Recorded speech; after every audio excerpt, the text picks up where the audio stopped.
이 시간 가치의 우선순위라는 제목으로 말씀의 은혜를 나누고자 합니다. 가치의 우선순위, 우리 삶의 우선순위가 있다는 것입니다. 무엇을 가치를 두고 사느냐 하는 것입니다. 먼저는 하나님을 우선순위로 두어야 됩니다. 그 다음에 나입니다. 그런데 우리가 은혜 받기 전에는 항상 내가, 나요 그랬어요. 내 거요, 항상 그랬습니다. 그런데 은혜 받고 나니까 어때요? 주여 이렇게 우리가 바뀌었어요. 안 그렇습니까? 우리가 주여 하고 예배 드리잖아요. 은혜 받고 나서 바뀌고 나니까 주여가 되었어요. 나요가 주여가 되었어요. 내가요, 내 거요. 이러던 사람이 주님이 우선입니다. 주님이 하셨습니다. 주님 영광 받아주세요. 이렇게 바뀌었어요. 할렐루야. 얼마나 감사한 것입니까? 우리 삶의 가치의 우선순위는 먼저는 하나님, 그 다음에 나가 되어야 하는 것입니다. 또 하나가 있습니다. 삶의 우선순위, 먼저는 생명이 우선순위가 되어야 돼요. 그 다음에 물질입니다. 할렐루야. 생명입니다. 우리가 생명 얻자고 지금 예수 믿는 거예요. 예수 보혈을 의지할 때 우리에게 생명이 주어지기 때문에 생명을 위해서 우리가 건강도 챙기는 것이고요. 예, 생명이 주어진 다음에 물질도 필요한 것입니다.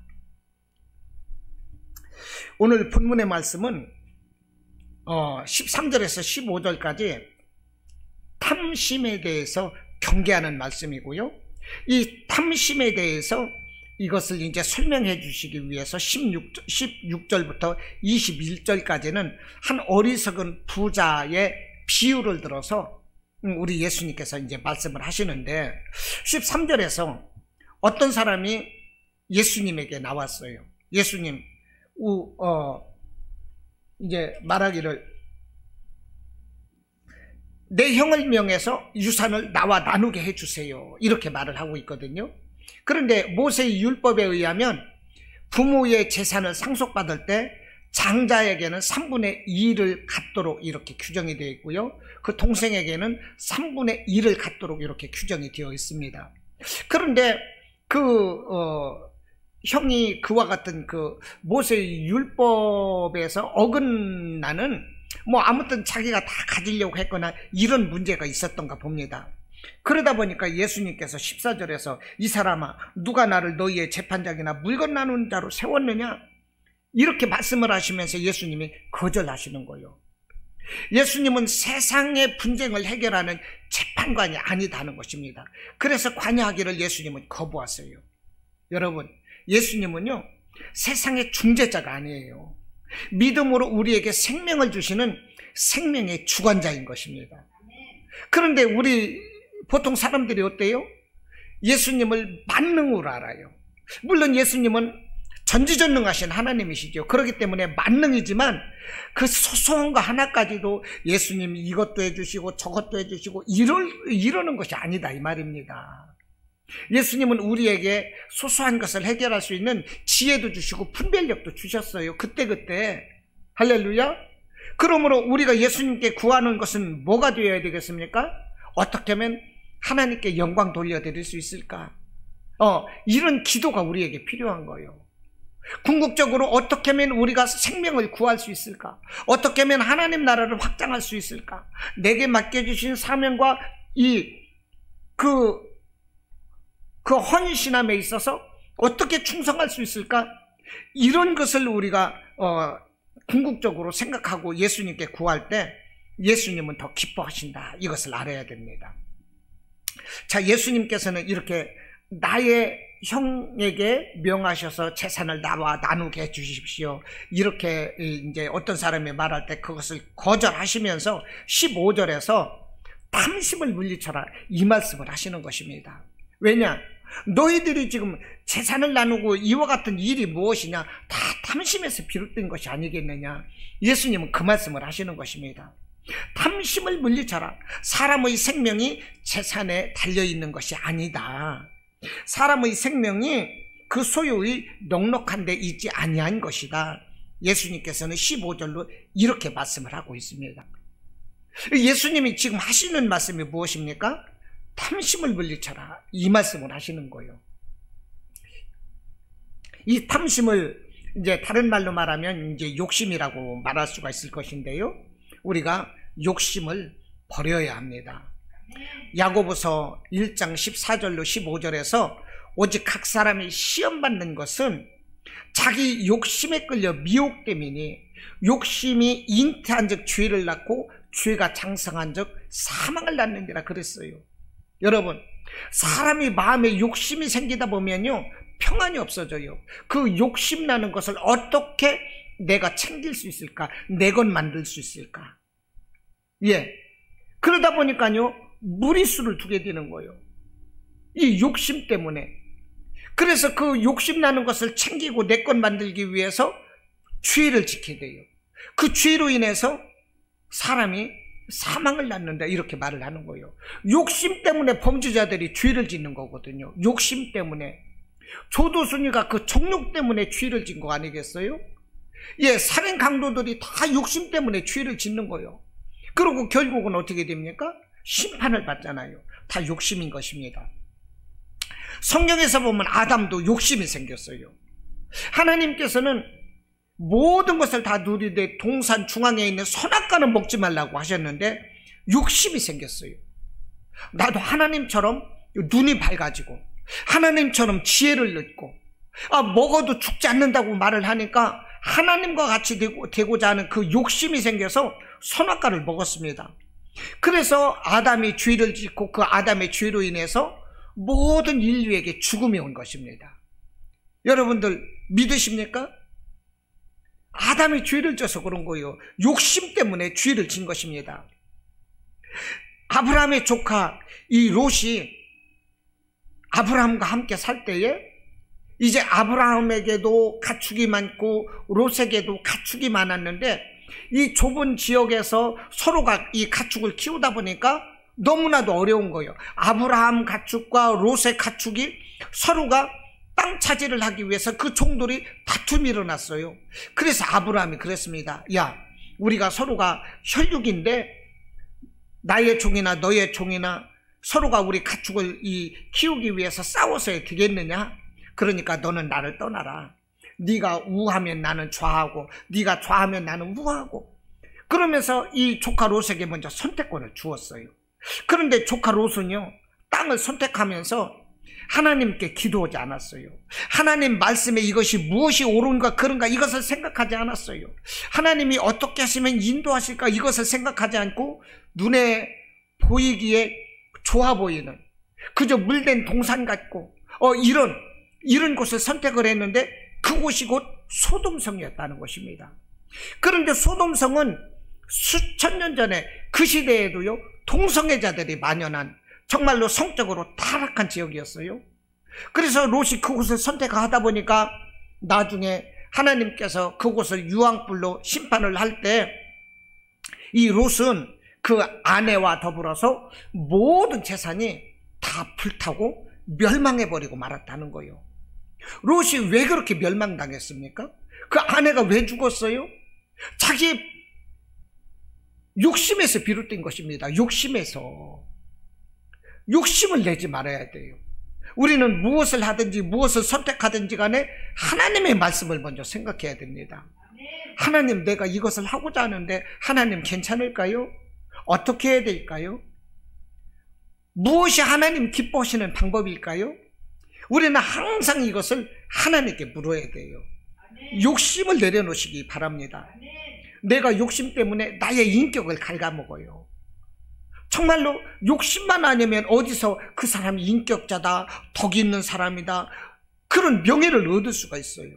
그런데 내가 욕심내다 보니까 그 모든 것을 다 잃게 되는 거예요.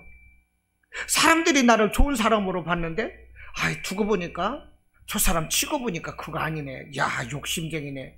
대단하네. 욕심쟁이네. 그러면서 내 인격은 벌써 그때부터 잃어버린다는 것입니다. 우리 정치판을 보십시오. 누가 서로가 합당을 한다고 그럽니다. 후보 단일화를 하겠다고 그럽니다.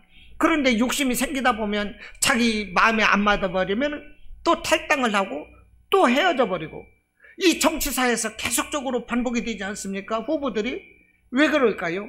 자기 욕심 때문에 그런 거예요. 욕심 때문에. 욕심이 있다 보니까 교회에서도 편치 못해요. 회사에서도 편치 못해요. 가정에서도 편치 못해요. 그 인격이 떨어지는 것입니다.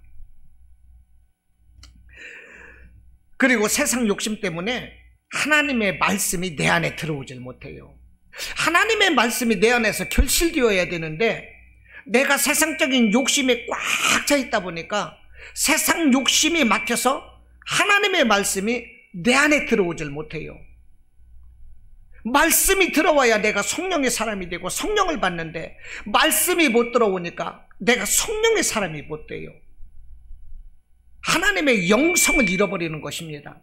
그냥 보잘것없는 폐잔병과 같이 그냥 쫄장부와 같은 믿음의 사람이 된다는 거예요. 얼마나 부끄럽습니까? 오늘 예수님이 15절에서 모든 탐심을 물리쳐야 될 것을 이렇게 가르치시면서 15절에서 뭐라고 가르치셨어요? 사람의 모든 탐심을 물리쳐라. 사람의 생명이 그 소유의 넉넉한 데 있지 아니하니라. 이렇게 말씀을 하시면서 이것을 좀 더 설명을 해 주시기 위해서 이제 16절에서 21절까지 한 어리석은 부자의 비유를 들어서 탐심을 물리쳐야 될 것을 이제 설명을 하십니다. 그래서 16절에서부터 21절까지 그 내용을 요약하자면 그렇습니다.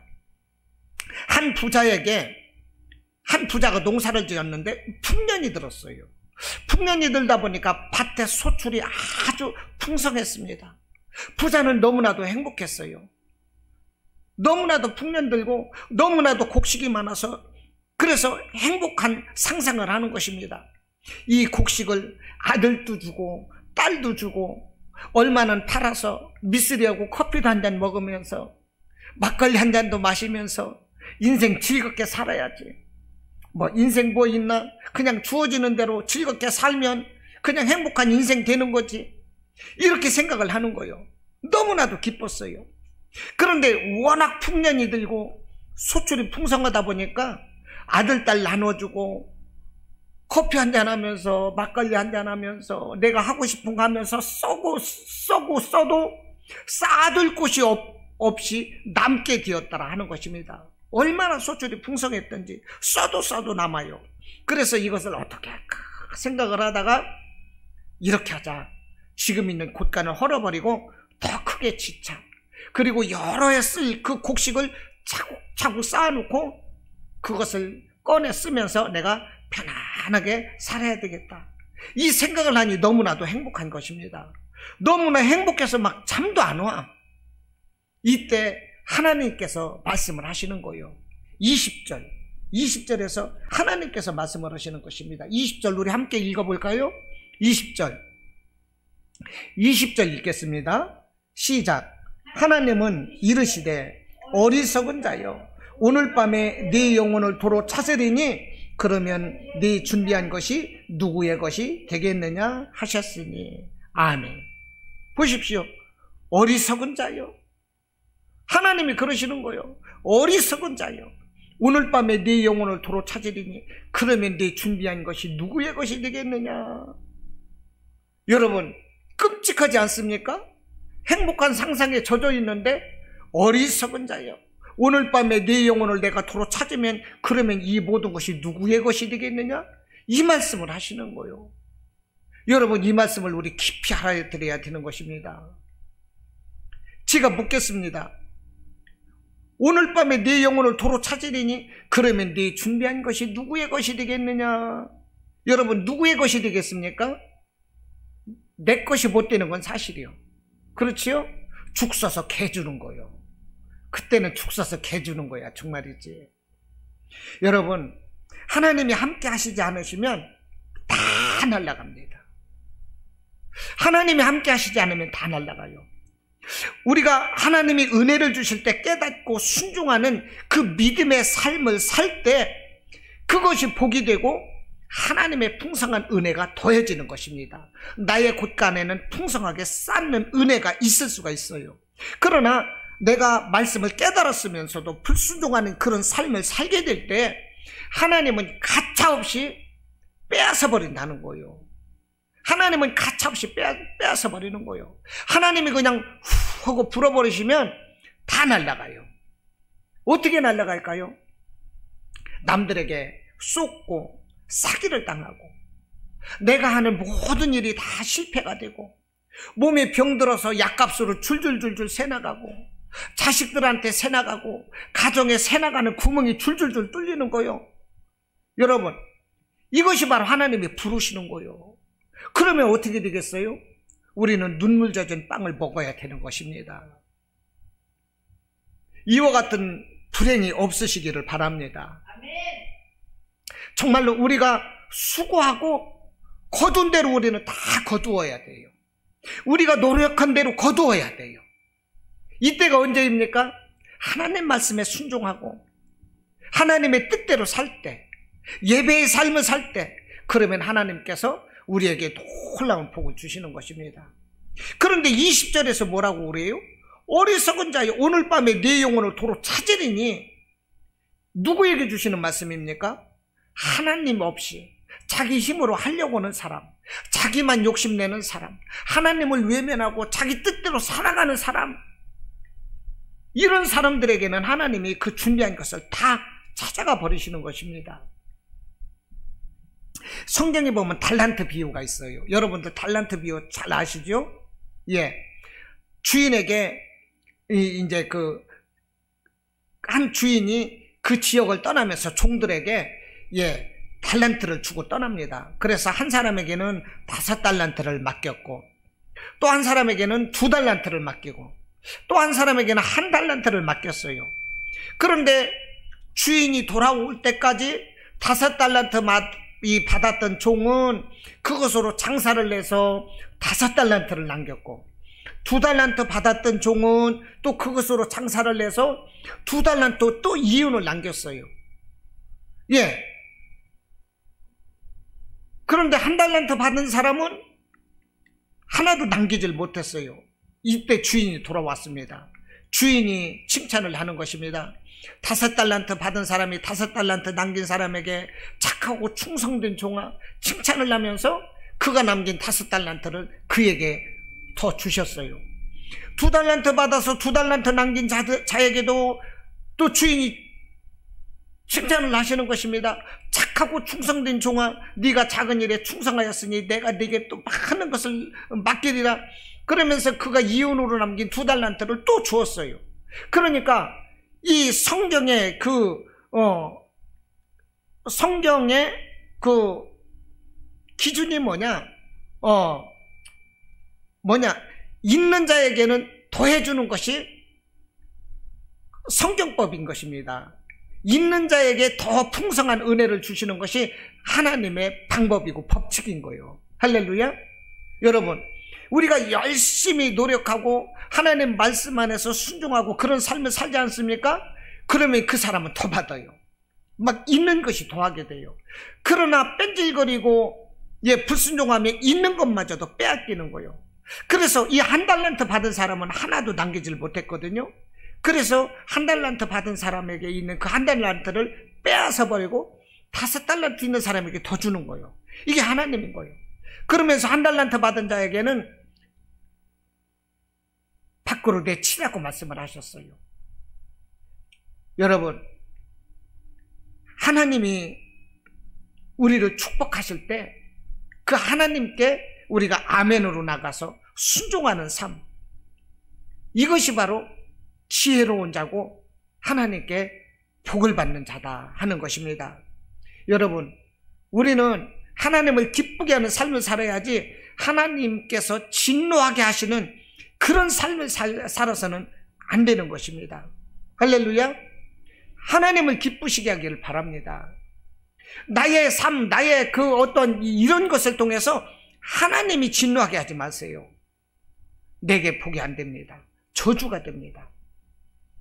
하나님은 당신의 자녀와 늘 동행하면서 좋은 길로 인도해 주시고 복 주시기를 정말 기뻐하시는 분이십니다.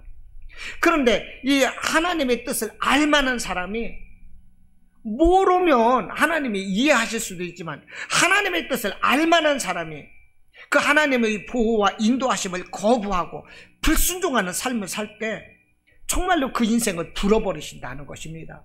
그러므로 20절에서 내가 오늘 밤 네 영혼을 도로 찾으리니 네 준비한 것이 누구의 것이 되겠느냐, 이 말씀을 하시는 거예요. 여러분, 하나님이 불어버리시면 흔적 없이 날아간다는 거, 아무것도 남지 않고 다 잃어버린다는 거, 여러분들 꼭 기억하시기를 바랍니다. 여러분, 하나님을 거부하고 세상의 욕심 따라서 요리조리 뺀질대는 거 하나님은 절대 기뻐하지 않으십니다. 하나님 모르시는 것 같지만 다 알고 계시는 거예요. 하나님은 사랑이시고 인자하신 분이시지만 한번 채찍을 들고 우리의 버리장머리를 가르치실 때는 정말로 그때는 곡소리 나는 겁니다. 하나님 살려주세요. 하나님 한 번만 살려주세요. 그때는 그 소리 나온다니까요. 여러분, 그와 같이 매맞지 말기를 바라요. 좋은 말로, 하나님이 좋은 말로 하실 때 깨달으시기 바랍니다. 하나님은 정말 인정사정 없으신 분이요. 할렐루야. 인정사정 없어요. 사울왕을 보세요. 하나님 말씀에 불순종을 하니까 하나님께서 깨닫는 은혜를 몇 번을 통해서 주셨는데도 불구하고 깨닫질 못하니까 결국은 어떻게 돼요? 블레셋과의 전쟁에서 자기도 죽고 아들도 죽고 그 가정이 멸망당하는 거예요. 하나님께서는 버리실 때는 가차없이 버리시는 거예요. 엘리 제사장을 보십시오. 사무엘이 어릴 때 엘리 제사장, 이스라엘의 마지막 제사장이었어요. 하나님께서 쓰시는 제사장이요. 그런데 그 자식들이 정말로 개판 5분 전으로 살아가는 거예요. 그런데도 그 자식들 교육을 못 시켜요. 그 아두는 제사장, 하나님께서 그 제사장을 치니까 블레셋과의 전쟁에서 이스라엘이 패망하게 만들고 그 두 아들이 전쟁터에서 죽게 만들고 하나님의 언약궤도 빼앗기고 그와 같은 그 비운의 소식을 들을 때 그 제사장도 몸이 둔해서 흔들릴 자에 앉아서 이러고 있다가 그냥 뚝 떨어져서 목이 부러져서 죽어버리고 마는 거예요. 이게 다 무엇입니까? 하나님의 저주인 거예요. 하나님의 채찍인 거예요. 하나님은요, 무서운 분이요. 사랑을 주실 때는 엄청 주세요. 자기의 독생자까지도 이 땅에 보내주셔서 죽이심으로 우리를 살려주시는 하나님이신 거예요. 그러나 그와 같은 은혜를 입었으면서도 우리가 하나님을 배교하고 하나님을 버리면 하나님은 우리를 채찍을 들어서라도 우리의 버리장머리를 가르쳐서라도 하나님의 사람으로 온전케 하신다는 것입니다. 이와 같은 하나님을 깨달으시고 하나님 말씀 안에서 정말로 온전히 순종하는 그런 삶이 되시기를 축원합니다. 자, 오늘 본문의 말씀을 통해서 우리에게 주시는 교훈을 살펴보고자 합니다. 첫째는 사람의 생명이 하나님께 달렸다 하는 것입니다. 사람의 생명이 하나님께 달려 있어요. 20절에서 오늘 밤에 내 영혼을 도로 찾으리니, 여러분, 사람의 생명이 하나님께 달려있는 것이기 때문에 하나님의 생명을 주실 수도 있는 것이고 거둘 수도 있는 것입니다. 이 세상에 어떤 물질과 이 세상의 소유로서는 우리가 영원한 생명을 얻을 수 없다는 거예요. 영원한 평안과 기쁨을 획득할 수 없다는 것입니다. 이 세상의 물질로는. 우리의 생명은 하나님이 주실 때문에 가능한 것입니다. 그러므로 15절에서 말씀을 하는 거예요. 사람의 생명이 그 소유의 넉넉한 데 있지 않다, 이렇게 말씀을 하는 거예요. 세상의 재물로는 영원한 생명을 얻을 수가 없다는 것입니다. 또 이 본문의 비유에서 이 부자 사람, 이 어리석은 부자 사람, 이 물질을 가지고 풍년이 들고 소출이 풍성하니까 이 물질을 가지고 어떻게 돼요? 이 소유물을 통해서 평안과 기쁨을 추구하고 있는 거예요. 곡간을 더 크게 짓고 여러 해 쓸 물건을 거기다 쌓아놓고 내가 편안히 누리자. 이 소유물을 통해서 평안과 기쁨을 추구하고 있어요. 그러나 그것은 일시적인 것이었고 그는 죽음과 함께 끝나고 만다 하는 것입니다. 여러분, 오늘 본문의 말씀이 이해가 되시나요? 이해가 되십니까?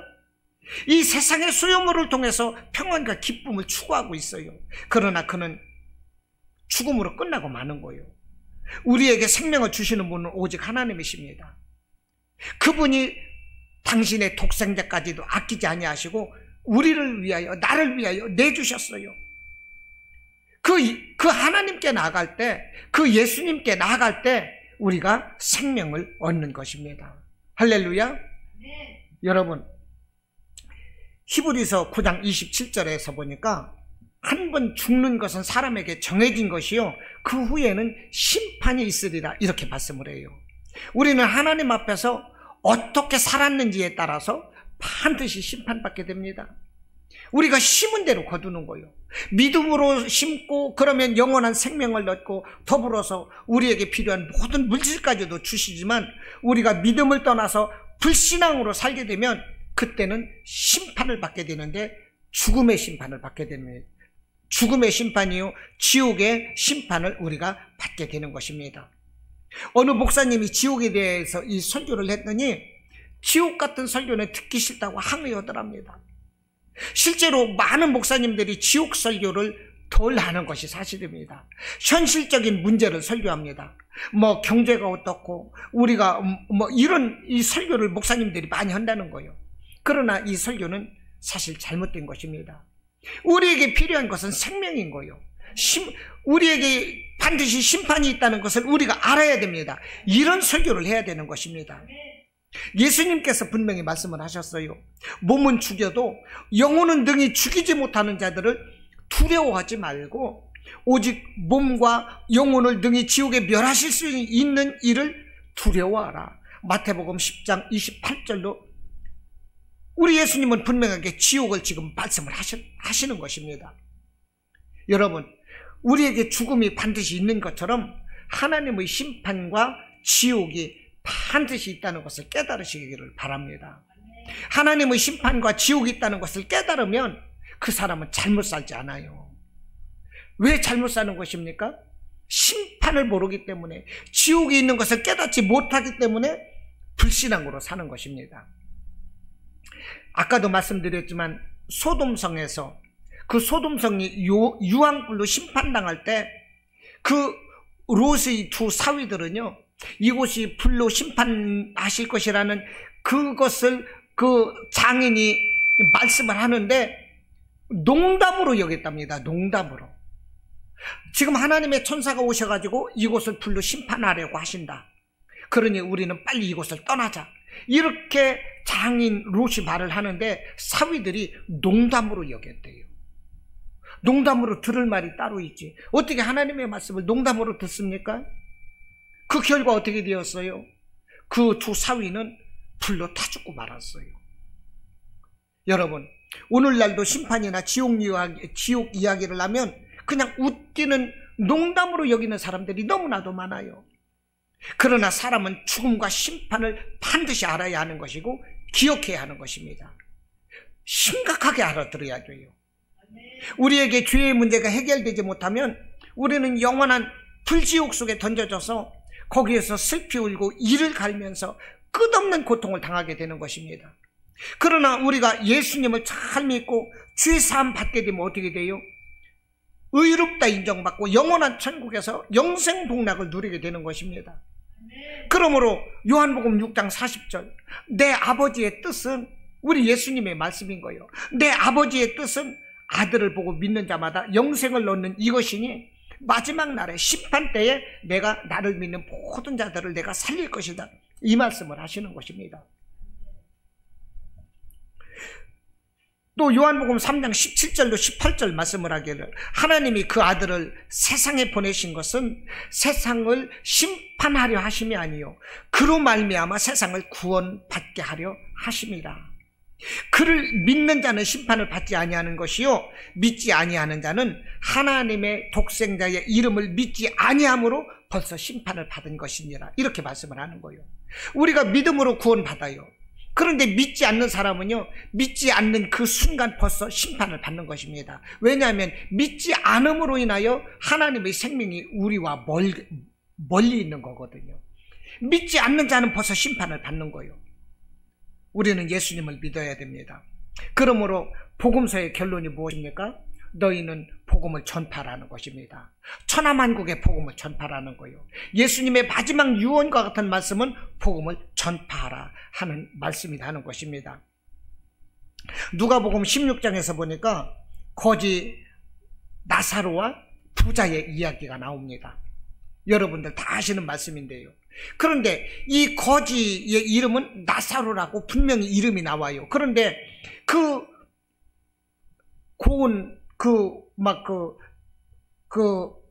배옷을 입고 화려한 옷을 입고 날마다 좋은 음식으로 호요호식하던 그 부자의 이름은요, 예수님이 언급을 안 하셨어요.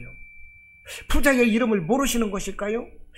왜 거지의 이름은 나타나고 부자의 이름은 언급이 없는 것일까요? 그것은 천국에서는 세상과 기준이 다르다는 것입니다. 우리 세상은 어떻습니까? 노숙자의 이름도 몰라요. 그냥 버스나 전차를 타고 다니는 평범한 사람들의 이름은 모릅니다. 그러나 대기업 회장의 이름을 알아요. 국회의원들 이름도 높은 사람들 압니다. 예, 유명한 사람의 이름은 알아요. 그러나 천국에서는 믿음으로 산 사람들만의 그 이름을 귀하게 여긴다는 것입니다. 그러므로 믿음으로 귀하게 살았던 이 거지, 살아생전에서는 그 부잣집에서 쓰레기통을 뒤지면서 그 곳에서 이 국어를 냈어요. 그러다 보니까 몸에서 냄새가 나요. 파리들이 웽웽거립니다. 쓰레기통을 뒤져서 먹다 보니까 위생도 불량을 해요. 몸에 병들었어요. 진구름이 납니다. 그러다 보니까 그 집에서 개들이 그 몸을 핥아먹었어요. 그 거지의 이름이 나사로라는 것을 우리 예수님이 아는 거예요. 왜 그렇습니까? 그가 믿음의 사람이었어요. 천국에서는 믿음의 사람은 이렇게 소중하게 여긴다는 거예요. 그러나 믿음 없는 사람은요, 거들떠보지도 않습니다. 그냥 쭉쟁이로 분류되어서 마지막 심판날에 그냥 불살려버리면 그만이에요. 그가 바로 부자였다는 것입니다. 그러면 지옥은 어떤 모습일까요? 예수님께서 지옥의 모습을 말씀을 하셨습니다. 그 누가복음 16장 그 거지 나사로와 부자의 이야기에서 부자가 이런 말을 합니다. 내가 이 불꽃 가운데서 괴로워하나이다. 내가 이 불꽃 가운데서 괴로워하나이다. 그 나사로를 보내서 그 나사로의 손끝에 물을 축여서 내 혀끝에 대게 해주세요. 이런 말을 하거든요. 지옥은요, 불꽃 가운데서 고통스러운 것이 바로 지옥인 것입니다. 마가복음 9장 48절로 49절에서 말씀을 합니다. 거기에서는 구더기도 죽지 않고 불도 꺼지지 아니하느니라. 사람마다 불러서 소금치도 담을 받으리라. 이게 바로 지옥이라는 거예요. 베드로도 지옥에 대해서 말씀을 했고 사도 요한도 지옥에 대해서 말씀을 했어요.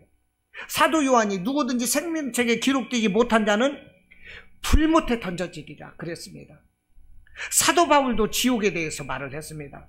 주 예수께서 자기의 능력의 천사들과 함께 하늘로부터 불꽃 가운데에 나타나실 때에 하나님을 모르는 자들과 우리 주 예수의 복음에 복종하지 아니하는 자들에게 형벌을 내리시리니, 예수를 모르는 자들, 복종하지 않는 자들, 이 사람들에게는 불꽃 같은 형벌을 내리시겠다 말씀을 하는 것입니다.